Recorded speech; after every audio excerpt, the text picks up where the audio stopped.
xaw a dëddu parti am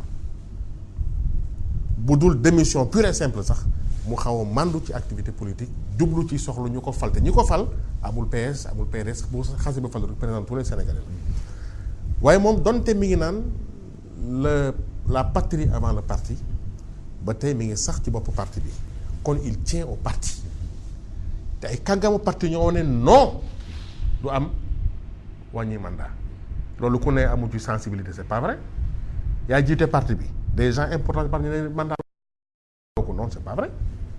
xëy na loolu bokk na ci lu ko freiné xam nga diggante bi mu faloo ba tey quand même lu bari changé na du mën a yaakaar tas na mais ci sama gis-gis je le dis avec modération parce que aw ma benn chiffre daf ma mel nii ni ñu amoon engouement pour moom am yaakaar bu bëri pour moom xaw na wàññeeku tuuti xëy na dana ñëwaat mais xaw na wàññeeku mais loolu day tax mu xaw a tiit wala waa parti am ni waaye man nit yaa ngi may ngañ nii retour Ablaye Wade baa ngi nii accueil bi résultat élection yi xëy na PDS gañuwul waaye def na quand même percé ci yenn gox yi waaw maa damay wàññi sama mandat ñu jaaral ma sax wàccee ma benn yoon ma perte sama 5 mën na nekk mais le contraire aussi mën na nekk xam nga bu wàññee mandat ba ñuy dem 2017 di def élection ñooy voté dañu xam ni waxtu bii bu dul woon décision ba tey président la kon comme def na geste wàññi mandat am ñun aussi dañ ko delloo njukkal votel ko rek mu def 2 mandats même bu ñu amoon intention sax wàccee ko en 2017 en 2019 bon comme wàññi na mandat am nañu ko jox 3 ans yi rek mu dem ba 2000 kile loolu aussi mën na ne kon calcul politique yooyu ku ne Macky Sall defu ko waxu dëgg ndax politicien la homme politique la jiitu parti la faw muy déglu lu parti bi di wax xëy na du ko jiital mais il faut mu déglu lu parti bi di wax te wax na ni gis nga ni il a agi comme un homme politique à 100%. Élection locale ministres yi directeurs yi nga xam ne vous avez des mandats républicains liggéey républicain bu ngeen perte élection dama leen di dàq te dàq na leen kon na ngay politique question bi question politique la tamit y a des calculs yoo xam ni alors est-ce que su ma ko wàññi lan la may jural man lan la jural Sénégal xëy na dina ko wax waaye moom yii aussi am na ci intérêt ndax falu na te bëgg na faluwaat te c'est normal kon day xool décision bii ma jël lan la ma mën a yàqal lan la ma mën a defaral kon intérêt sénégalais ngi ci intérêt homme politique ngi ci intérêt parti politique aussi ngi ci loolu dañ ko war a seet tamit. d'accord Cheikh Sadibou Diop kon mën nañ jàpp ne référendum bi lu baax la parce que bu nekkee sondage ci Macky Sall dina nekk aussi baromètre tey jii pare nañu aussi parce que dañ na aussi la nature a horreur du vide gis nañ Macky Sall un président boo xam kenn gisu ko woon bi muy ñëw ca jamono yooyu te xëccoo bi pourtant taroon na ci ay yeneen nit ñoo xamante ne ay opposition classique yu fi nekkoon est-ce que tey jii aussi mën nañ jàpp ne référendum bi mën na ubbiwaat xelu nit ñi ci ñu bëri ak lu bëri loo xamante ne nit ñi séntuwuñ ko ci seen politique bi. waaw Ousmane référendum bi nit ñi bu ñu ko defee ba pare président Macky Sall yaakaar naa war na ci mun a am lecture bu bari première lecture bi mooy popularité am d'abord. Deuxième lecture bi mooy ancrage au niveau des masses. Troisième lecture bi mooy prise en charge réelle des aspirations profondes et légitimes des masses populaires laborieuses ndax mi ngi ci walla nekk ci. ndax nag référendum bi président Macky Sall dana ko def ci saa si léegi ñun looloo ñu tiital mandat bi bu nekkee quinquennat la 2 at ak genn wàll moo ci des dernière année bi année électorale la li may ñëwaat di wax mooy. président Macky Sall jëlee mandat bi d'un septennat indi ko quinquennat loolu amul lenn lu muy firndeel ci démocratie sénégalaise weesu na alternance pacifique weesu na réduction de mandat d'un septennat en quinquennat histoire comparative la France dañu mettre 152 ans pour arriver à un quinquennat le débat du quinquennat en France a été posé pour la première fois en 1848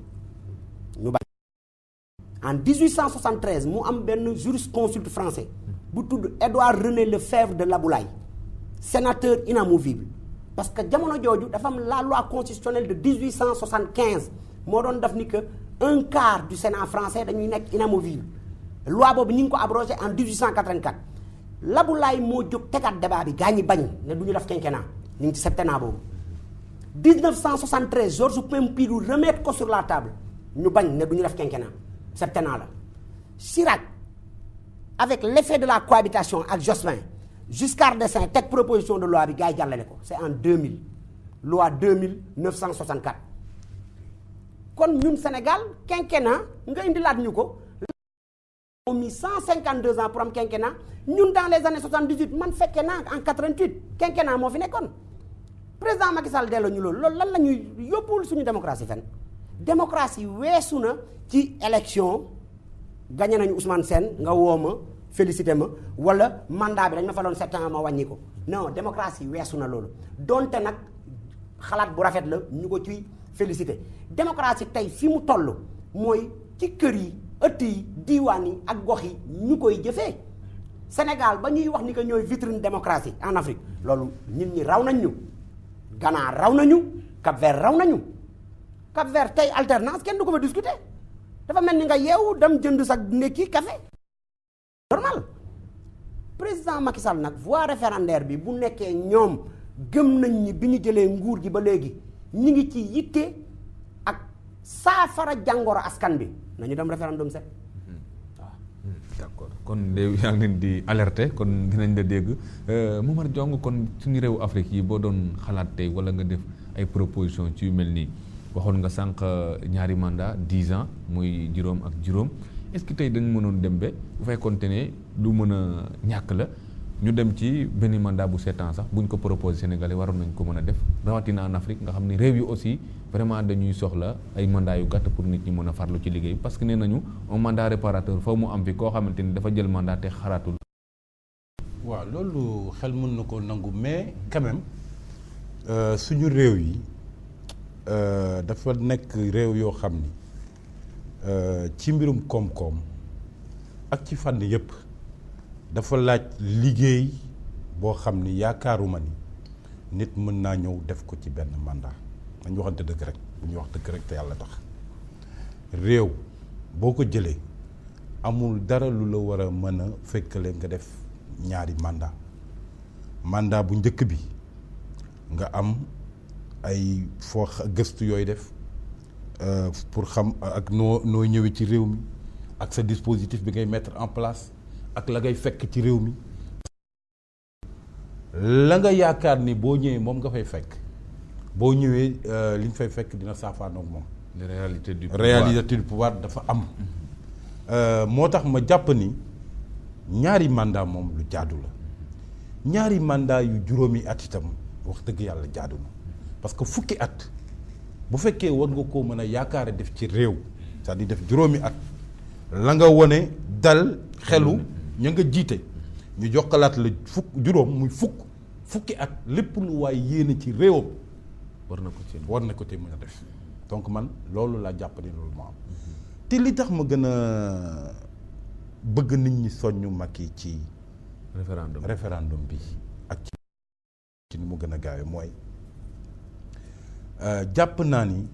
Macky fàttewul contexte ba nga xam ni ci lañ ko fale woon man li ma gëm mooy bokk na ci li daaneel Ablaye Wade ñett yi benn doomam ji nga xam ni mooy Karim Wade mu jëloon ko teg ko ci xolu réew mi jàpp mbiru ndondeel ak di def lu ko nuru ba indi mu amoon 23 juin ak fu mbir yi mujje mais jàpp naa ni li ëpp ci li tax Ablaye Wade sénégalais yi woon ko ginnaaw mooy waxeet am loo xam ni digg na ko ci wàllu constitution dem ba ci biir mu bàyyi ko fa ni dinaa def ñetti mandat parce que nag nit ñi du ñu jël njiit lu dul ci yaakaar te bu fekkee njiit ki yow da ngay wax sa wax di teggeeku dafay am rupture de confiance entre yow ak askan bi nga jiiti man bés boobu man bi mu nee maa waxoon waxeet ci la jàpp ni ci la Ablaye Wade perte nguur gi donc bokk na ci Macky Sall mu jëfee li ëpp ci engagement yi mu jëloon gis naa ni am na ñaar yu mu ci jëloon yoo xam ni doxalu ko bi ci ëpp mooy ne woon na su ma jëlee réew mi mbirum gouvernement dinaa ko yemale ci ñaar fukki ministre ak juróom gis nañu ci ginnaaw gi ak li am xa tey wane na ni que loolu teggeeku na ci bi muy dem aussi di laaj sénégalais yi seen baat mi ngi ko defe woon ci programme bu ñu naan yoonu yokkute waaye gis nañ bi mu ñëwee toog coppite am na ci parce que fekk na fi benn document de politique économique et sociale fekk na fi itam stratégie nationale de développement économique et social yooyu yëpp ñu càmbar ko dindi PSE teg ci indi yoonu yokkute teg ci muy PSE waaye ni xel mu ne nangoo mu ni woon sax ñaar fukki minute ak juróom du ma ko weesu ba tey mu weesu ko parce que xëy na ñëw na réalité du pouvoir bi changé la mu nasoon ak réalité bi sax faanoo na mu yokk loolu mën nañ ko nangul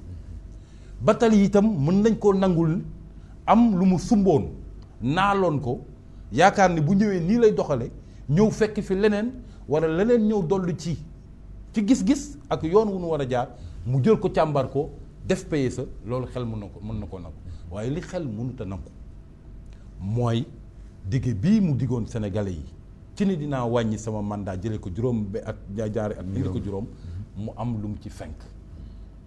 parce que bu boobaa rupture de confiance dafay am te bu boobaa sénégalais yi mën nañ jàpp ni kat kii la mu waxoon def ñu ko ay dig ba ñu fal ko ci teggeeku na ci defe naa loolu nag mbirum programme yoonu yokkute ak mbirum nombre de ministres yi mu ni woon ñaar fukk juróom du ko weesu doy na ci sëkk moo tax lii moom lu ñu war a taxaw la mu dem ci te sénégalais yi jàpp ci bu baax parce que man jàpp naa ni benn et foofu sama gis-gis waroon naa Sadibou defe naa am na lu muy jur ci wàññi wàllu démocratie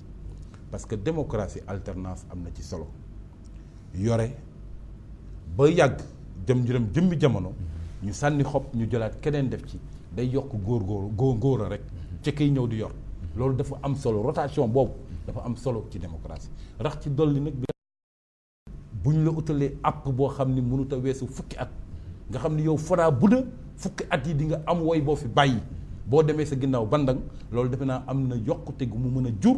ci wàll itam yorum réew doxalin ak koom-koom donc référendum bi lu am solo la sénégalais yëpp dañ cee war a maase war nañoo mën a dem sax ci man li ma jàpp ba réalité sociologique yi ñu am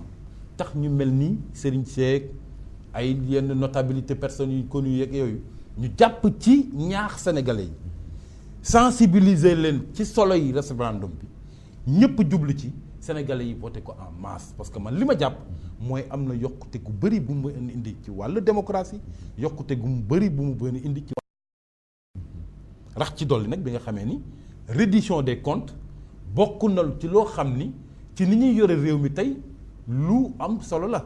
parce que bu fekkee yow réew mi da nga koy yor te mu leer la ni boo weesoo fukki at boo ñëwee dañ la laaj la nga yore woon noo ko yore woon defe naa di nga góorgóorlu dañ ci xar sa tànk tubéy ba ëllëg kenn du la toppee dara nga bàyyi fi résultat yi nga bàyyi fi résultat baax donc am na solo et ci wàllu démocratie et ci wàllu koom-koom. d'accord Momar Diong Ludovic Rosner comme ni ko Momar Diong souligné kon wàllu alternance démocratique kii mu ngi ci doon wax Cheikh Sadibou Diop sànq dafa nekk ci loo xamante ne du weesoo takku suuf dañ koy war di yóornu toujours est-ce que lii dafa bokk ci parce que président Abdoulaye Wade ku gis ni mu defoon troisième mandat bi ak réew mi nga xam ne lii Sénégal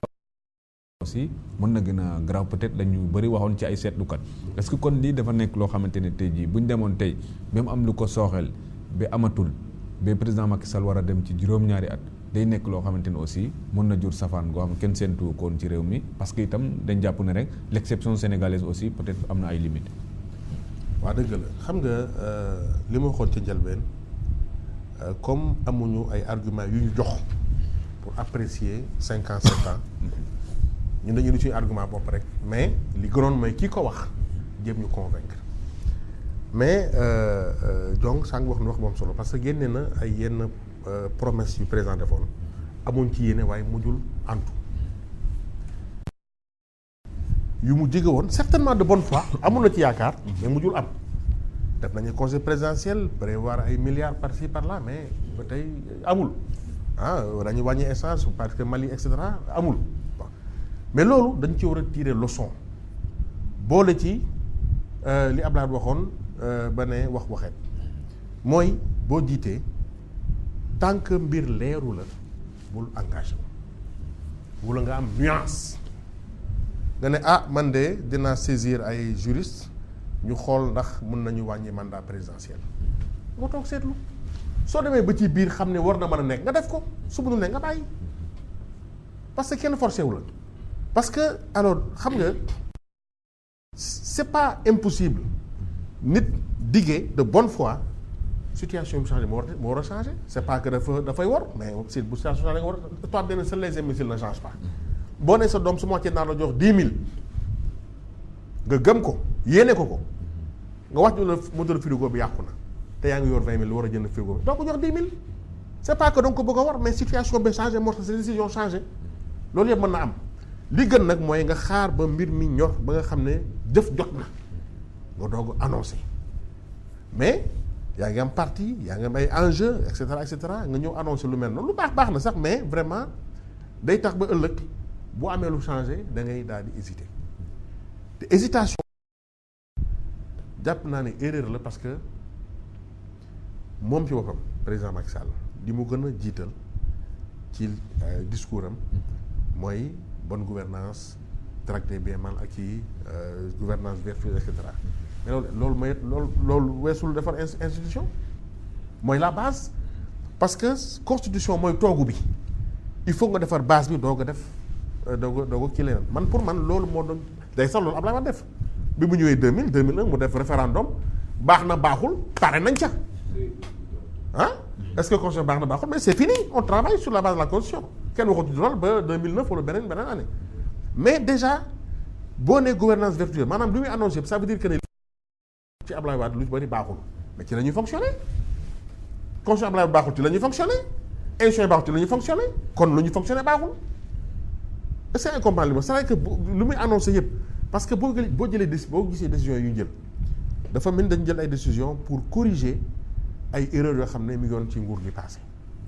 créer commission des biens mal acquis ñu delloo si fi CREI yi et cetera c'est parce que li fi nekk te yow sax dañu koy wax li fi nekkoon baaxul mais li fi nekkoon changé wul constitution moo fi ne ba léegi rapport institution des moo fi ne ba tey kon loolu boo ko changé wul réew bi di fonctionner ci loolu day indi problème pour man loolu dañ ko waroon évacuer rapidement dès la première année référendum ba réglé loolu jublu léegi ci liggéey ñàkk koo changé moo tax ba léegi y a des problèmes avec des juges yoo xam ne c'est indépendance c'est douteuse kon élection yi passé foo saisir juge lu arrangé APR lay wax loolu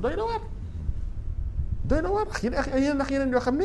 institution yu dëgërul moo ko waral kon dañu régler problème boobu ñu xam ne Sénégal toog na ci toog bu leer bu dëgër ñu doog léegi def ay programme yoonu yokkute programme nii programme lee mais d'abord la base na solide ba pare mais ba léegi amuñu base. affaire justice boobu ngay wax est-ce que mën nañ sax am yaakaar mu changer aussi ci proposition yi président Macky Sall nar a def parce que Abdoulaye Wade moo waxoon ak jamono ne am na ci ñoo xam ay tailleur lañ doo bëgg ñu dagal lañ ñëwal la mu yem ak yow ak yooyu ci wàllu yoon. est-ce que mën nañ ko boolewaat ci réforme yi nga xamante ne.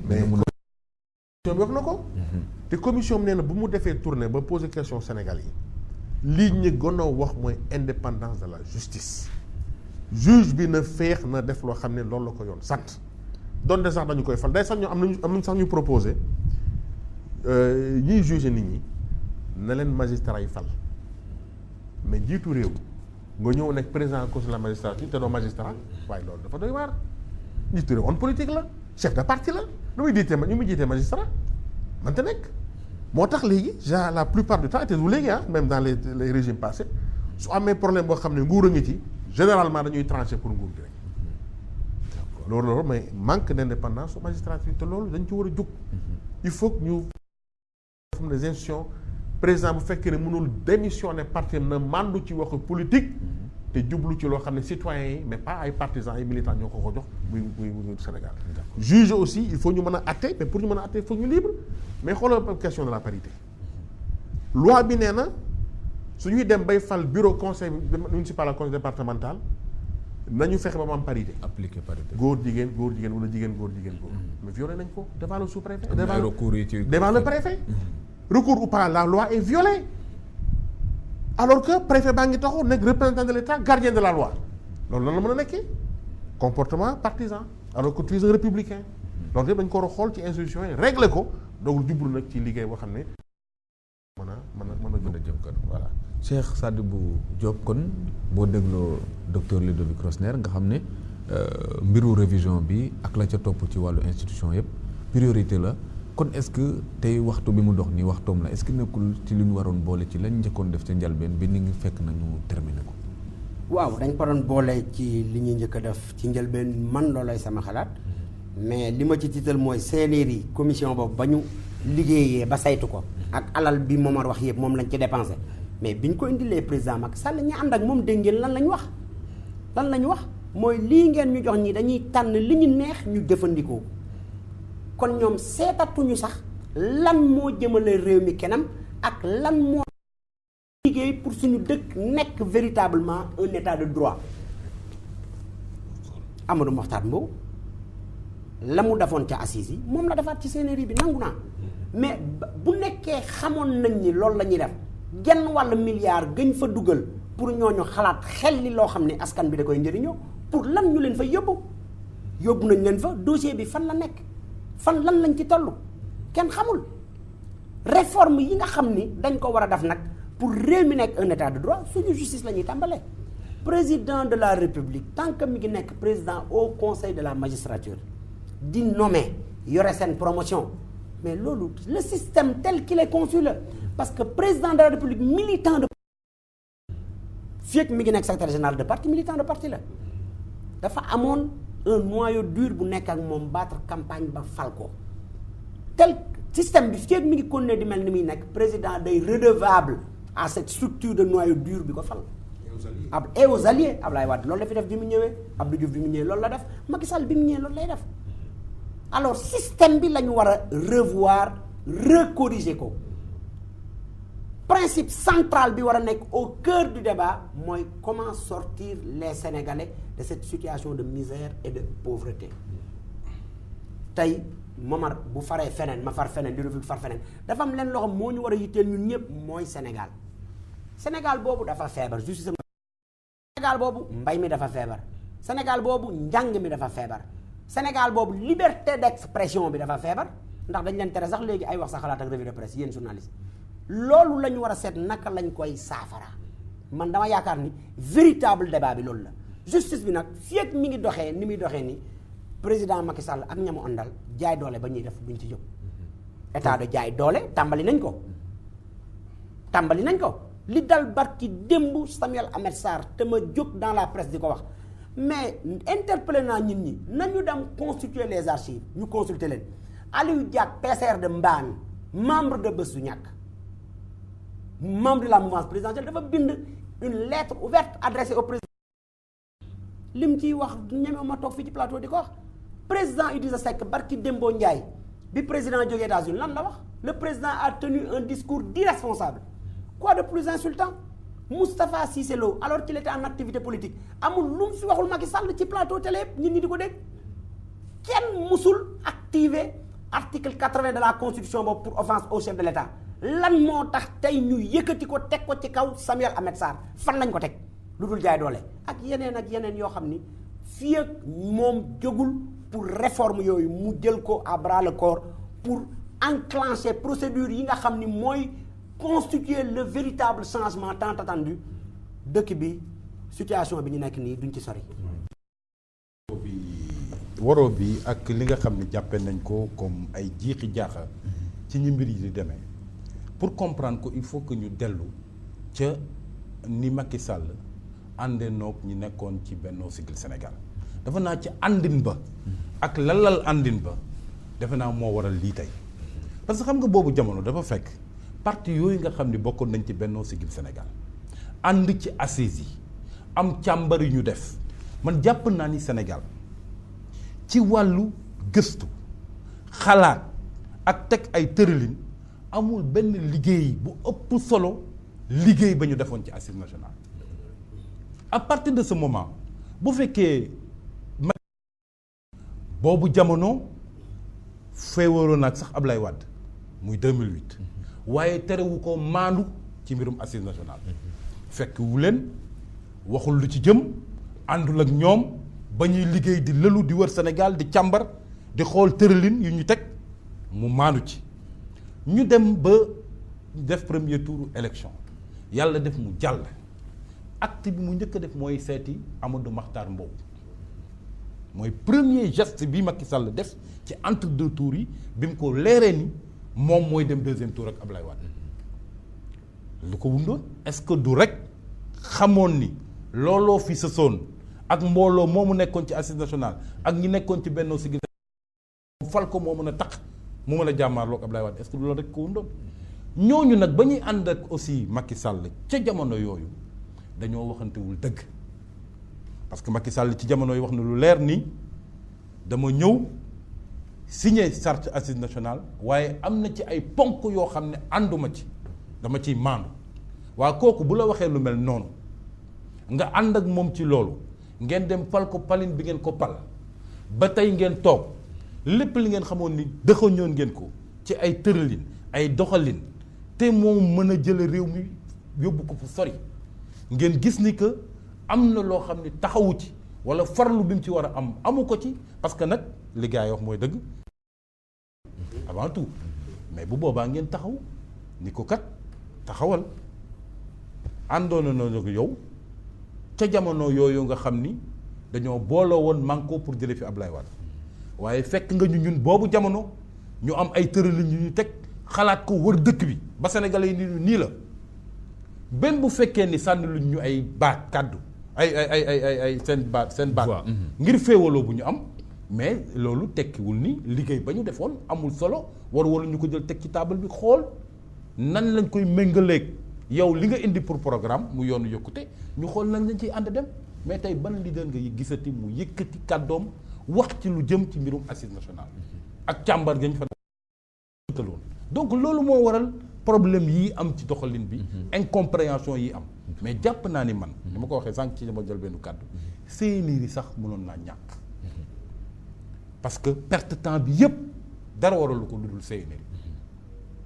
daanaka attaque genn wàll ñu teg fi structure boo xam ni la ñu la defoon ci liggéey te ñoom ñu nekk ñi nga xam ne ñoo ci gënoon a fës ñoo ñëwaat def ko kooku perte temps la te it lii dafa waroon a gaaw li tax mu waroon a gaaw mooy gis nga réew boo ko jëlee gis nga at yu njëkk ya loo ci deful ci réforme mën na am doo ko def wala boo ko defee itam dina am lu ci sooxe parce que réforme yëpp li ci ëpp dafay moment bi nga jëlee réew mi nit ñi jox la seen baat pare ngir ànd ak yow sopp te boo bëgg a laaj ñu ànd ci ak yow parce que ñoo la fal moment boobu ngay profité def coppite yi ngay def parce que mbir mi léegi lu mu ci gën a yàgg mu gën a indi passion gis nga tey ji boo kañ la koy def parce que dégg naa ko keroog mu ni comme ñu ngi soog a génn ci élection locale bugguma installer sénégalais yi ci campagne permanente donc bu ma kenn soññ ci ñu def référendum bi léegi waaw bu ko deful léegi kañ la koy def parce que defe naa référendum bi mënul weesu peut-être trimestre wala semestre 2015 te lu mu gën a xaar benn mu gën a indi résistance ci waa partem dañu àpp gi kat 2017 mi ngi jege kii buñ ko bàyyee mu def lu mel nii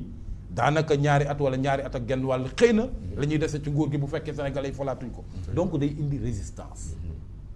ci ku jege itam day indi passion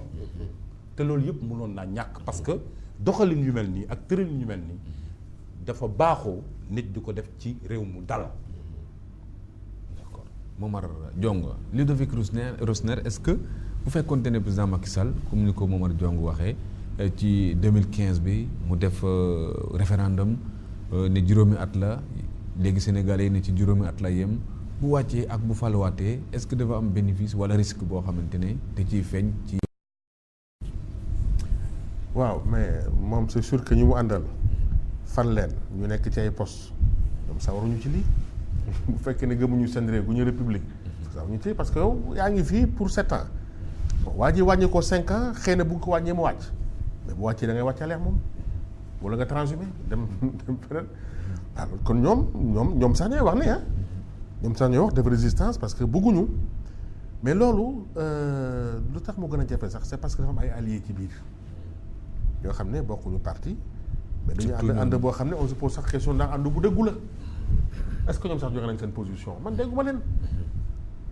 est-ce que tu vois parce que vraiment politique dafa bëri ñoo xam ne intérêt la ñu jiital du ñëpp nag